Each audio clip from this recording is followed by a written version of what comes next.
If you like the story, you can support the author on Patreon. Link is in the description. Chapter 611, Trolling Zeus. It didn't really take all that long either, as Zeus approached early in the morning about 2 weeks later, and Nick and Hephaestus rushed out to meet him so that the battle didn't damage the territory. When they finally saw him, Nick was not particularly surprised to see that the god was holding a Zanpakuto. He had a pitying look at it, however, as the Zanpakuto clearly didn't have a Shikai form, if the sense of pure rejection coming from the weapon was any indication. The weapon spirit hated Zeus with a burning passion, and that was to be expected. "I assume you stole that from somewhere, correct?" Nick asked calmly. Zeus glared at him hatefully. "After your filthy hands destroyed my weapon, I needed a new one, and you foolishly sell them instead of keeping them to yourself," he said, particularly angry when mentioning the destroyed master bolt. "I pity that weapon to have a worthless owner like you," Nick said honestly, as he truly felt bad that his creation was in the hands of someone like Zeus who could never use it to its full potential. To achieve Shikai, you needed a deep understanding and rapport with the spirit of the weapon, and Zeus was not the sort to treat a weapon as anything more than a tool, or at best extension of his power. For someone like him, Shikai was impossible to achieve, and so the weapon would fail to ever reach its full potential in his hands. Oh, what a magnificent potential it was, as well as even at a mere glance Nick could see a vast amount of power being held by the weapon spirit that begged for release. "Your tongue is sharp, dog, but let's see if you can keep speaking like this after I rip it from your head," Zeus roared before coating his weapon in dense white lightning and swinging it horizontally at them. The slash was made with the full speed of lightning, so Hephaestus could barely react to it in time to block it with her hammer. Bang! The clash of forces shook the world around them as the space itself was warped and shredded. Nick held a hand over his face, and energy gathered at that point before turning into a bone-white mask with golden tiger stripes across the cheeks. Nick did this because it was the only way he could access his hollow powers while in his current form. His spiritual energy gathered on his hands, and he held them out at Zeus, sending a wide beam of energy at him. This was a zero, and Zeus briefly had a fearful expression as he dodged the attack. "Soul domain!" he exclaimed with a horrified expression. "What's wrong, Zeus? Lose your nerve now that your life is in danger?" Nick mocked to capitalize on the god's hubris. Zeus scowled. "I've been a god longer than the human race has existed, boy. Don't think me foolish enough to fall for such a trap," he said disdainfully. "Worth a shot," Nick said with a shrug. "I was merely caught off guard by you having that loathsome domain. No doubt my daughter has told you of our particular weakness to it. I never would have guessed she would let someone so dangerous live. I am greatly disappointed," Zeus said, playing the father card. It was a dirty move, but also a poor one, as well as Hephaestus scoffed at the god, as he clearly thought that approach would work. "I don't know what's worse, that you thought you were a good enough father to have that actually work, or that you didn't notice the spell formation I've been putting up around you this entire time," Nick mocked as he sent mana into the Nen shape around Zeus. Nick's current body was an emitter, so obviously he could control and shape the energy away from his body without an ability. Thanks to this, he had started sending out Nen the moment he arrived, and had carefully been shaping it into a Daedric soul torture formation. As Zeus himself didn't have Nen, he couldn't see this happening, and as a result was caught unprepared when Nick surged out mana into the formation. The Daedric runes that were lifeless and inactive flared to life immediately, and Zeus screamed as the formation lashed out at his very soul, not to damage it but to cause as much agony as possible. The god didn't just sit there and take it though, as his own power exploded out from him to disrupt the formation so he could escape. "I do hope you have enjoyed that gift of mine. It was quite tricky to make after all," Nick said with a malicious gleam in his eyes. Chapter 612, Big Boom. Zeus panted and leveled a baneful gaze at Nick, but before he could take a breather, Hephaestus came in with a heavy downswing of her hammer, forcing him to block. She wasn't as strong as him in terms of pure power, but her metal domain was nearly equal with his own lightning domain at this point, and thus set them roughly equal. Hephaestus had explained how divine combat and killing worked, and it was quite fascinating to Nick. Much like himself, a god's physical form was merely a vessel for their soul, and destroying it only caused superficial damage to them. To truly harm a god or kill them, you had to destroy their soul itself, which can be done in a few ways. The first was what Zeus and Hephaestus were doing, which was covering their attacks in their domains, as when a god was hit by another's domain it was a damaging thing for their soul. The second method was to directly attack their soul, which is what Nick's soul domain allowed, and why Zeus freaked out a bit when he was almost hit with the zero. The final method was to effectively starve the god to death by depleting the mana from the surroundings for an extended period of time. Gods exist in a pure energy state, so when the surrounding mana gets too low, their own energy begins to disperse to fill the void, which after a certain point means death, as their existence can't support itself anymore and thus collapses in on itself. Anyways, Nick didn't just let Zeus and Hephaestus fight alone and jumped in with a fire domain and spiritual energy covered fist, forcing Zeus on the absolute defensive. Nick couldn't stop the wide grin forming on his face as he jumped the god with Hephaestus. "Fine, I'll deal with you first, dog." Zeus roared and tanked Hephaestus's attack and stabbed at Nick with his lightning domain covered blade. Nick didn't even bother dodging as he looked at the god with a mocking expression as the blade created a massive hole in his chest. Hephaestus teleported away immediately and Zeus looked confused for a moment before Nick's body imploded into a blinding point of light and shot towards him. The god's instincts screamed at him to avoid this point of light, but no matter what he did, it hounded him relentlessly before eventually catching up to him and sinking into his chest. He was exhausted from burning his power to try and escape and screamed in rage as he realized why Nick had a mocking expression before he died. Then it detonated. The entire world shook violently as a massive blast of pure destruction ripped out of Zeus and far into the distance around him. The blast wiped out everything in an area the size of the British Isles, leaving a massive molten crater behind. As Nick had expected, Zeus wasn't killed by this blast, but he had taken extremely serious damage and limped into hiding in his pure energy form. The rest of the world came to know what had transpired and effectively made a unanimous decision to not mess with Nick. There was now a British Isle-sized crater in the center of Eastern Eurasia that stood as testament of how badly that could go for them. The Earth's own rotation and axis had been shifted from the explosion, which caused some lasting issues as well, such as the global temperature getting colder as they got a bit further away from the Sunday. Not wintry since the shift had been minor all things considered, but a good 10 degrees or so colder than before on average. For some in hot climate places this was great, but for those in already slightly chilly or downright cold places it got worse. Even though Nick was the one behind the blast, everyone blamed Zeus for it because it wouldn't have happened if the god had not come looking for trouble. It wasn't all bad though, as Nick had managed to sneakily rescue the Zanpakuto spirit before his ability activated thanks to the blade being in the middle of his chest. Tengoku no Saibankan, or Judge of Heaven, was the weapon spirit's name, and it was so powerful that it took it a month to be reborn as a Daedra from the waters of the realm. Nick found it hilarious that Zeus of all people was the source of this spirit, as the spirit itself was all about balance, patience, and responsibility. Nick also learned something very useful from the spirit being reborn as a Daedra. The realm actually grows larger and more powerful the more powerful the Daedra bound to it were. He hadn't noticed that until now, as the highest any of them was tier 4, which was minuscule, but this spirit was innately tier 6 as it was born from the imprinting of a divine soul. Chapter 613, Accumulating Power. The spirit being bound to the realm as a Daedra caused a very noticeable shift in the size of it as the realm grew a good quarter larger. Tengoku's ability was frankly terrifying in Nick's opinion and made him glad he rescued the spirit from Zeus. The ability was called Heaven's Judgment and worked based on one's previous actions via the time domain. Nick wasn't sure if this was coincidence or a remnant of Kronos' influence on Zeus after his death, but regardless, the Zanpakuto turned Daedra had a stupidly broken domain. Space and time were two of the three domains that were all-encompassing, with the other domains falling beneath them. The third domain was reality, which contained everything all at once, including space and time. Anyways, Tengoku's ability covered the past aspect of time to a very small degree, as it was only focused on a single thing rather than all of time past. The ability went over one's entire life up to the point of present, and based on that past a judgment that came in the form of a debuff, or if one was mostly good, a buff that increased or decreased one's power temporarily depending on what you got. The tricky part of the ability, however, was that one could actually choose whether or not some sins get ignored or judged.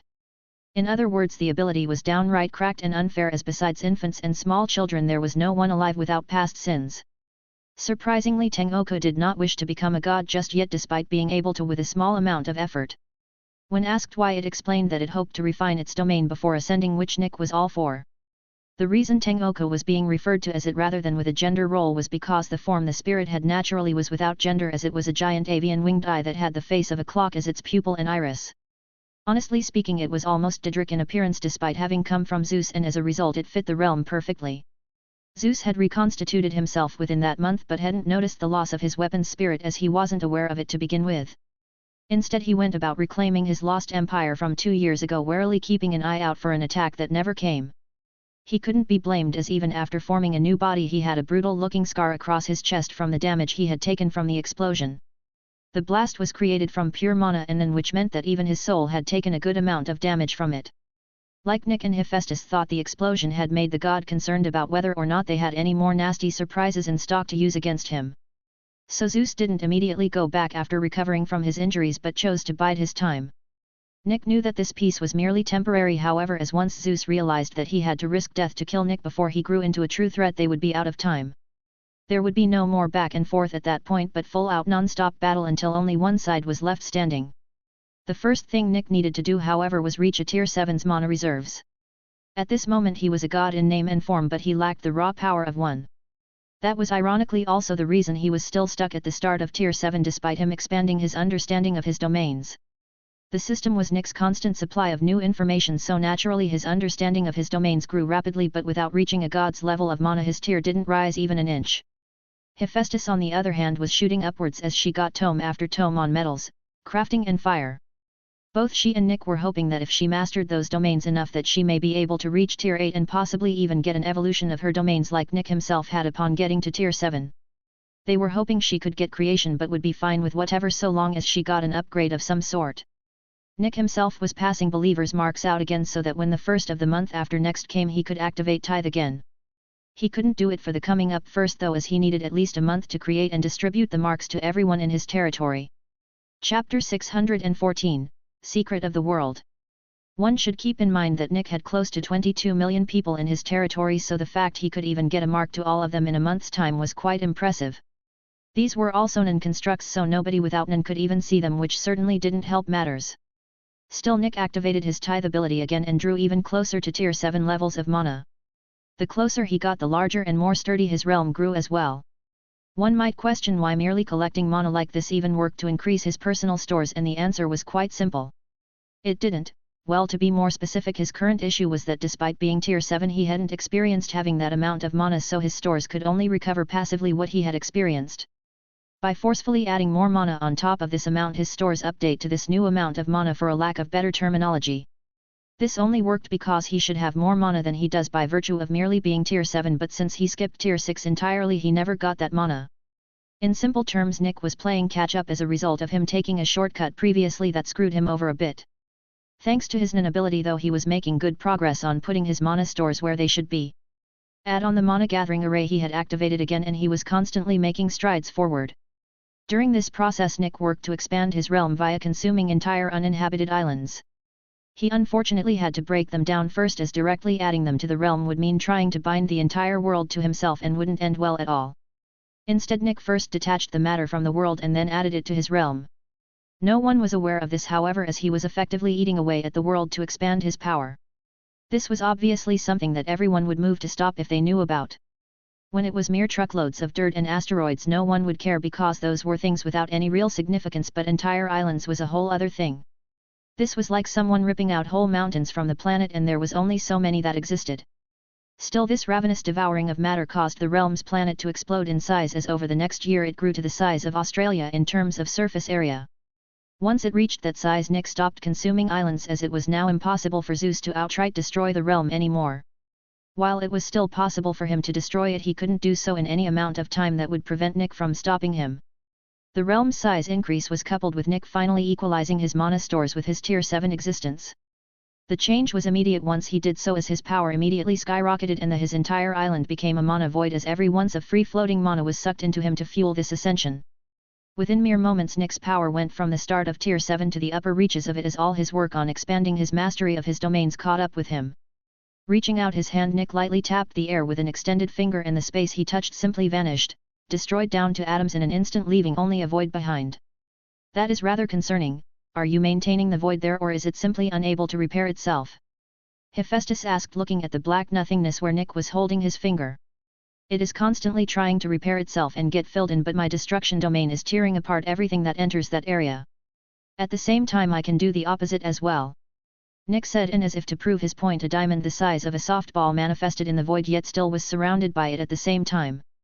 In the beginning there was nothing, and then God said, "Let there be light," and so it was that there was light. Destruction, the absence of matter, and creation, the presence of it. I understand now.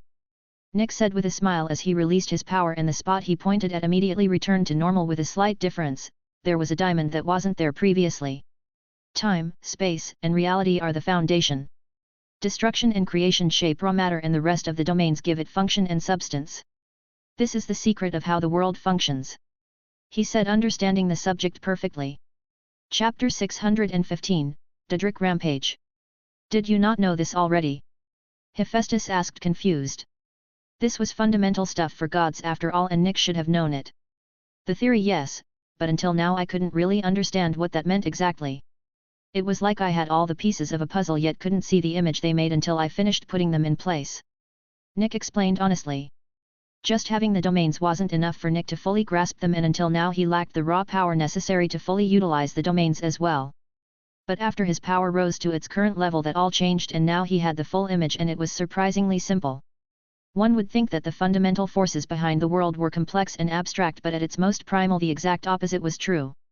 Time, space, reality, creation, and destruction. These domains were the simple foundation of everything, and it was only when other domains were branched off of these that things got complex. Scientists have been looking at it wrong this whole time. Nick thought with a sigh. While I am happy that you have made progress, I cannot understand how this would aid us against Zeus. Hephaestus said, confused. It's simple really, his own power is now ineffective against me. Any attack he makes can be dismantled by my destruction domain as his own domains fall below it absolutely. Nick said with a smile. That smile vanished however a moment later when he felt his connection to Nazgul get cut off violently. Zeus! He roared in rage and murderous intent as he felt the god's power come from the direction of where Nazgul was moments before. Nick's power roiled around him viciously as he tore space apart to arrive in front of Zeus. There he saw a charred and headless form with Zeus standing on top of it with a mocking smirk as he held a head whose eyes had lost their light and a bloody sword in his other hand. Nick's vision turned red and he stopped caring about anything but ripping Zeus apart. His body split apart as his true form entered the world for the first time from his realm. It was far too heavy for the world to handle, however, as a void of pure destruction spread from him, and Zeus finally realized just how badly he messed up. Die! Nick's voice echoed through everywhere and nowhere at the same time, and the world around him obeyed his command and lost all sense of vitality. It was a wave of pure death, indiscriminate and dispassionate, that claimed everything it touched. Zeus tried to flee, to escape to safety, but he could not. There was no space to teleport through, no atmosphere to bypass with his speed. Nick had turned the surroundings into a pure void, and Zeus had never needed to travel through such a place before and was stuck. The god tried to slash at Nick's true form with a blade covered in his domain, but the power and blade simply disintegrated alongside the hand holding them soundlessly upon contact with Nick. For normal gods, their true soul state was their weakest for and had them vulnerable, but the exact opposite was true of Nick. His strongest form was his soul state, and only by using it could his full power come into play. It was a terrible thing, however, as in this state and with his reason lost to wrath and grief, Nick carved a path of devastation as he lashed out at Zeus. The god panicked fearfully and tried his best to stave off the coming reckoning, but even after figuring out how to escape the void he couldn't flee Nick. He tried to get Hestia involved as well, but she merely watched on even as Nick's chase ravaged her lands. This wasn't to say she didn't want to stop him, but merely that she couldn't. She had sacrificed her ability to join any battle to her domain long ago, and as such could only lament the loss of life and consequences of Zeus's actions. In the end, Zeus fell under the relentless and ravenous wrath of Nick as he simply couldn't flee fast enough to avoid injury, and these injuries eventually turned fatal for him. Death by 1,000 cuts in a way as many small pieces of his soul were damaged until that damage became too much for him to bear. In any other case, Zeus's death would be cause for celebration, but the sheer amount of devastation left in the wake turned this into a hollow victory. The Earth's land masses had been reduced but about 10% permanently, and nearly everyone in North America had been killed by Zeus going there in a foolish bid to get aid. Chapter 616, Aftermath. With the source of his rage gone, Nick let the world reject him and return to his realm, but this rampage had cost him dearly. He fell into slumber as the damage he caused to himself in his reckless use of everything he had caused serious damage to himself. This damage was reflected in the realm as the planet was cracked and had large pieces floating about without any order or reason. This slumber was not a short one for Nick, and the world moved on without him as he recovered. Nobody forgot about him over the next decade, but many stopped looking for him as well after he seemingly just vanished from the earth. There were exceptions to this in the form of those closest to him like Hephaestus, Dottie, Celebrimbor and his friends. They knew that he was likely within his realm, but try as they might none could enter it, even with the ring that housed it accessible to them thanks to Hephaestus. There had been many that sought to punish Nick for the devastation his rampage had caused, but had been rebuffed by the goddess and those who supported Nick. It took a few years, but the world recovered and continued moving towards the future. No other place on Earth ever managed to reach the same height as Hephaestus's territory as she took control of it in Nick's absence. Not for lack of trying, but she refused to just stagnate in place, as she knew that would not be something Nick would have wanted to see. Things had changed greatly over this decade, however, as grand cities popped up and there was even new gods born in the form of Nicholas Flamel and his wife. Even with Nick being absent, they maintained close ties to his territory alongside Dumbledore, who was amongst those helping to crack a way into the realm. Nan had slowly become an aspect of life as well with Zanpakutos, and ironically enough had allowed people to begin colonizing the rest of the solar system. Through the use of Nan constructs and Zanpakuto abilities, a great deal of the knowledge of the world's previous technology had been put to use once again, as well as advanced even further. Magic as a whole also flourished during this time, as many great leaps forward were made thanks to the full integration of Muggles and wizards. The clash of understanding between the two sides led to many leaps forward in the places where this integration had occurred. The other places that treated Muggles as little more than cattle or slaves fell behind and were eventually disbanded forcefully. The Order of the Golden Sands, for example, that had taken over Egypt and enslaved the Muggles there, had been wiped out due to their stubbornness and refusal to change. Flamel himself had done this upon reaching Tier 7 and having had enough of the unneeded cruelty. It was a warm and peaceful day on June 1st of the 15th P.R. post-ritual. This day seemed like all the others at first, but there was a huge difference. Nick woke up. Every Daedra connected to the realm felt it through their connection to the place, and they all gathered on the island that had been renamed the Throne due to being Hephaestus living there. Ever since that fateful day a decade prior, their connection to the realm had felt weak, almost ephemeral even. But the moment the realm fully fixed itself and Nick awoke from his slumber, it surged forth like a mighty river. Sure took his sweet time, didn't he? Ron joked with a smile. He had grown his hair out and wore a fine suit while holding a staff in his hand. He, like all the others, had grown up quite nicely, as he was healthy if pale from a lack of sunlight. He always did things at his own pace after all. Harry said with a smile of his own. He kept his hair short and wore a more traditional robe and had a toned build from his work as an adventurer. At his waist sat a sheathed blade and a holster that contained the Elder Wand. You guys think he's aged at all during this whole time? He's a god, right? So doesn't that mean he doesn't age? Luna asked curiously. Gods age until our forms reach maturity. Hephaestus answered that question easily without turning her gaze from the ring that held the realm. I don't think it makes much difference considering what his one form looked like a decade ago. He was nearly 8 feet tall after all. Hermione chimed in. She had her hair semi-long and wore a comfortable set of business robes. She had grown up fit and had pale skin from spending most of her time indoors since she went into politics after graduating. Comment. 5 comment. Vote. 1 left. Chapter 617, Return. She was officially a part of Dumbledore's government and was doing well for herself there. Tracy and Daphne were like always there together and had grown into beauties in their own rights, though Tracy was more muscular than Daphne due to her metalworking. Dumbledore was also there, looking no older than 30, having a pleasant chat with Flamel and Vlad like the old friends they were. There were others who wanted to be here as well but couldn't make it for whatever reasons, but this was a sudden thing so it couldn't be helped. All conversations ceased when the air began to shimmer, and a moment later a man with long silver hair and golden eyes appeared in the room. I'm back, he said with a smile as he looked over the crowd. Took you long enough. Ron joked and everyone laughed. Went a bit overboard after Zeus killed Nazgul, sorry about that. Nick said sheepishly. You must have forgotten that Nazgul's immortal like a phoenix. Daphne pointed out and Nick nodded. I felt our connection vanish and lost it. For the record, I hate vague prophecies, by the way. He said with a sigh. Trelawney did say you'd lose something you held most dear, didn't she? Thought she was just messing with you at the time. Joke's on us since she was right for the most part. Ron admitted honestly. Your skepticism was well warranted. A seer's visions are often a complicated thing to understand even in the best of circumstances. I would know after seeing many for centuries now. Flamel said with a chuckle. Annoying gift to have even for gods. Hephaestus added. From my senses I was asleep for around 10 years or so. What did I miss? Nick asked, getting back on topic. Everyone told him all the things that had changed since that day, and if any of them made a mistake one of the others corrected it. Dusk had left to explore the world and no one knew where he was. Steve had died of heart attack in his sleep from being a fat lazy niffler, and the Order of the Golden Sands had been eradicated. Funnily enough, Grindelwald had been found powerless and living as a mugglewould in Brazil. He had been captured and executed, but even at the end he had a smile on his face without any regret for what he did. In fact, he openly stated that he didn't regret doing it, only the cost it took to do it. Many thought he was referring to his powers being lost, but those truly aware held their tongues, not even trying to correct these thoughts. The man was perfectly content being painted as a self-centered monster even with his last moments, and none of them could bring themselves to muddy the opinions of others with the truth.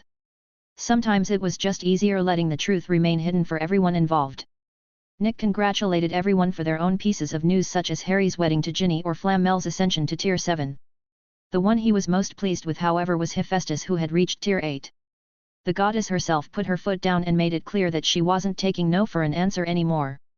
Nick no longer had the pressure of Zeus weighing himself down and agreed to marry her officially. His return wasn't met with only positivity however, as many demanded that he pay for the destruction he caused before he fell asleep for a decade.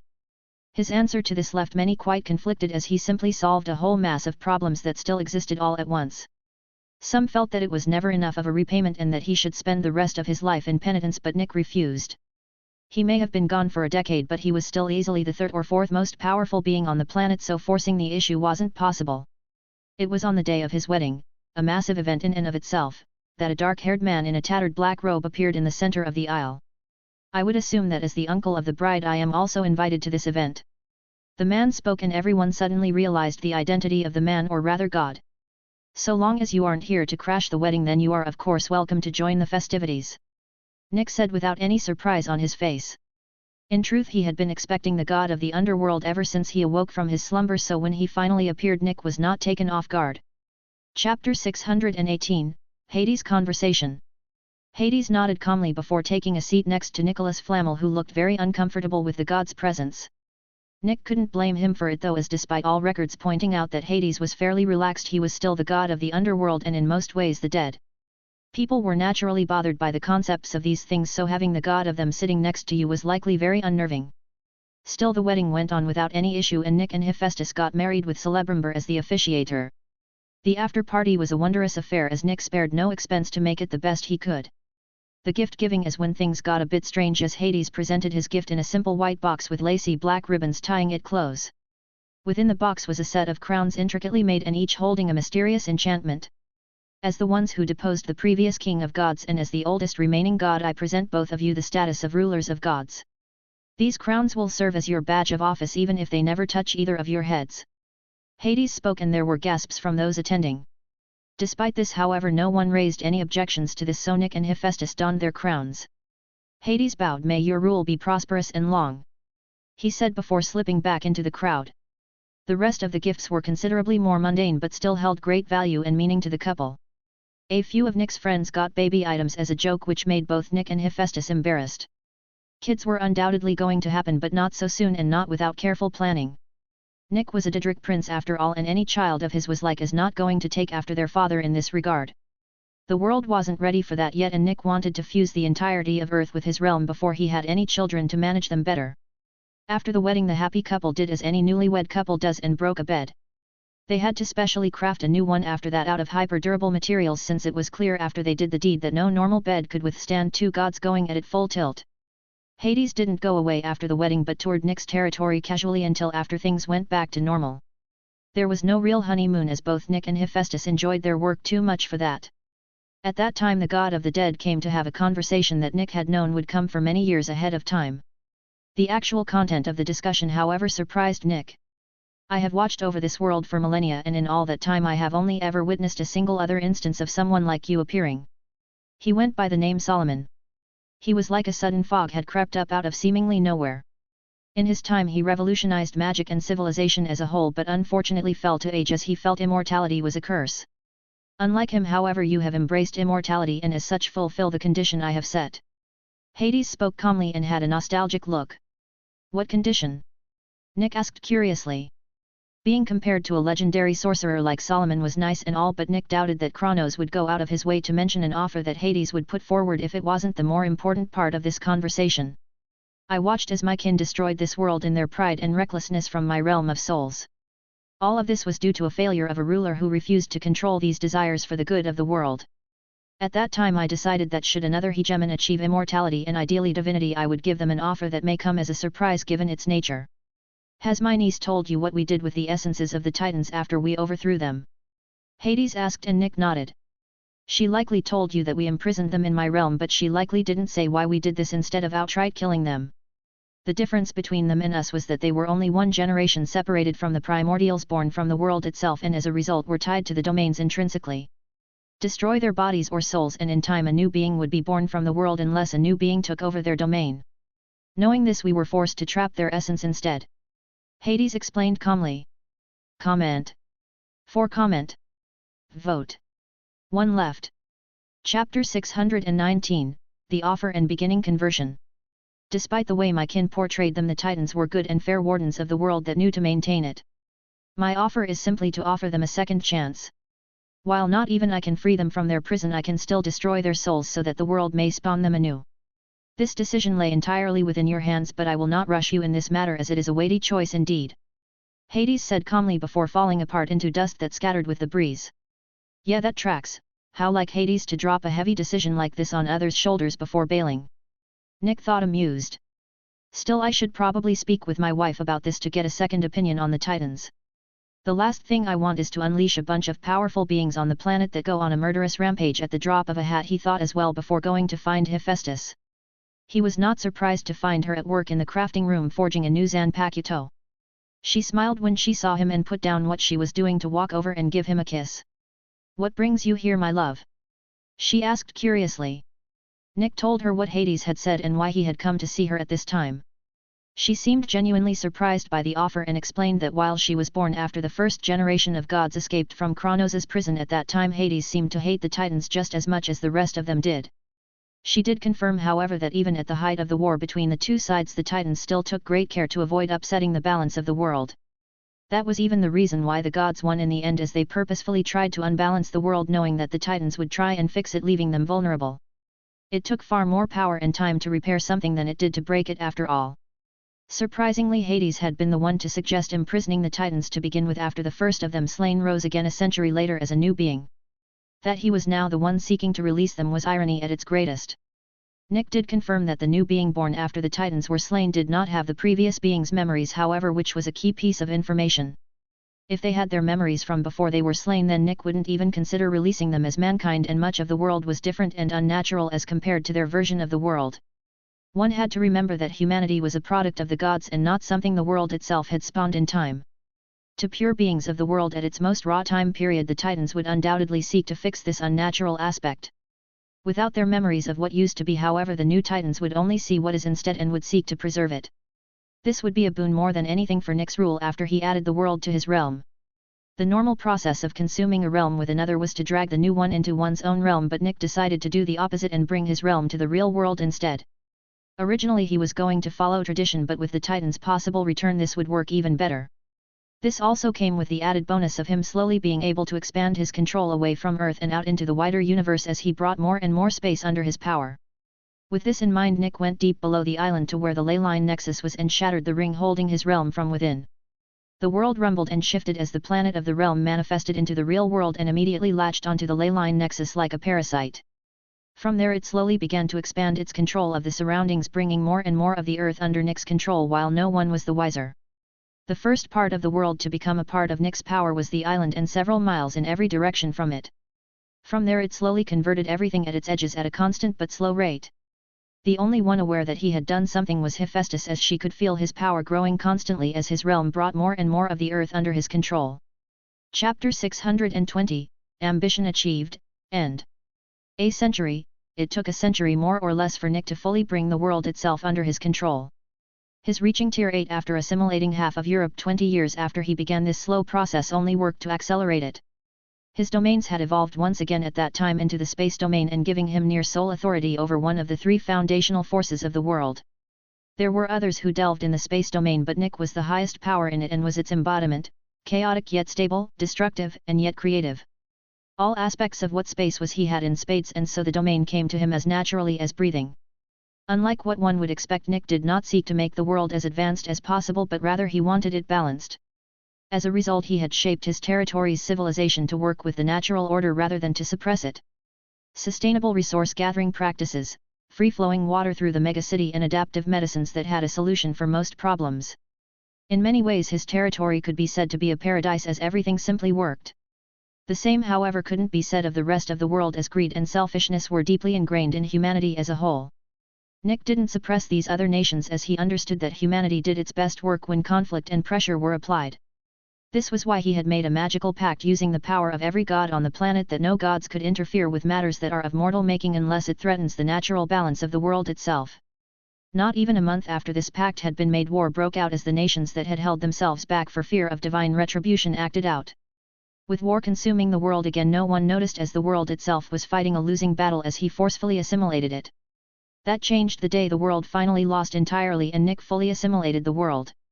It was no more than a ripple in truth, but every being above a certain tier felt it and knew its source. Nick was confronted about it and he freely admitted that he was now the world and the world was now a part of him. He was chastised and demanded to reverse what he did, but he directly stated it was impossible. Once a realm is fully converted, there is no reversing it at that point. It belongs to the Daedra who bound it, which in this case was Nick, who stood at the pinnacle of Tier 8 and was vastly more powerful than any other being on the planet. Many thought that this meant that he was going to go full tyrant and micromanage every aspect of the world, but nothing changed at all. With this done, Nick was finally satisfied and fulfilled Hephaestus's long-held desire to have a child. The first of 3 he would have in total, Morotheus the Wise. Morotheus was born with black skin and small horns and sapphire blue slit eyes, but otherwise appeared elvish. The child was born with the wisdom and knowledge domains and was very much a bookworm after growing up. He spent nearly all of his time within his father's ever-expanding library, to the point few ever got the chance to meet him. The second child, Saratha the Strong, was much less pleasant, as she had taken her father's Daedric and hollow traits almost entirely and was simple-minded and battle-driven, but certainly not stupid by any means. She occupied the vast majority of her time with gathering warriors to compete in her war games for grand prizes she may or may not have suckered her parents into giving her.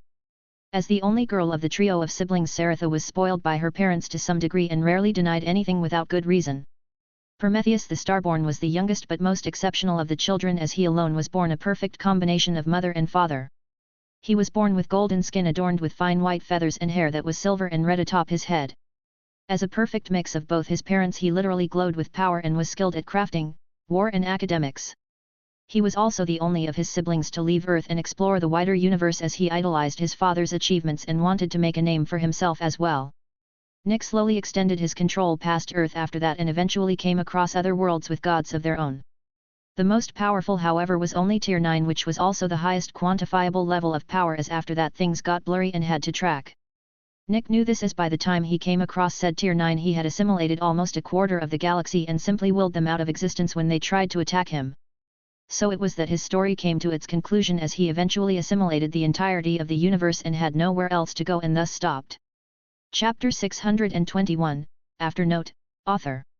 I am aware that this ending was kinda rushed and all that, but you need to understand that by this point I have come to accept that I fucked up the story. Yet it had its moments where everything just seemed to be going right for it, but my biggest mistake was the system. It would have been fine in, say, a multiversal type story, but for a single one like this it got out of hand fast. By the time it came for Zeus to be killed, I realized that I was dragging out the inevitable. With that in mind, I just typed up the ending I would have ended up with at this rate and called it a day. As an author, I've grown a lot since I've started so long ago. My grammar's improved, not perfect mind you, but improved. My storytelling has also greatly improved, as this was easily the longest story I have ever written to date, and despite its flaws was still considered good by almost all of you who read to this point. You may be asking at this point if I might ever revisit the Harry Potter franchise? The answer is maybe. For now I want to explore other things in my writing, and in the future may take a crack at a proper Harry Potter story without all the flaws of this one. With all of this said, I am currently working on 3 separate stories at this exact moment, one of which some of you should be familiar with. I am of course referring to A Random Pokémon Journey. It's a dark and semi-realistic take on the world of Pokémon. The MC is also not a pleasant person for a good portion of the story, but for the most part that is intentional. After that, I am currently writing Naruto, Secret Sage as well. It's about a guy reborn into the Naruto world as a sage. It reads like a diary or narration, but that was intentional since I am testing that style out. The MC is OP from the start and only gets more so as time goes on, but doesn't show it all that often. I suppose the story can be considered slice of life to a degree. Finally, I am also writing Danmachi, Hell's Forge. The MC is kinda insane, but in a mostly positive way, and changes things in the world by just being there. The story also features pretty interesting crafting stuff fairly often after the MC gets his fauna, if that's your jam. If you are reading this from Royal Road, then unfortunately you will only find my Pokemon story available, since the site doesn't like fanfic writers having a pat rayon. It wasn't a matter of selling copyrighted material either, as that's not what my pat rayon is for, but simply the possibility of it. Anyways, my pat rayon exists so you guys can read ahead early and directly message me or take part in any of the polls I put up there. I thank all of you for reading my story and wish you all a good life. https://www.patreon.com/user U equals 81578854 number text equals patreon.com/patreon_loscrow. Thanks for listening.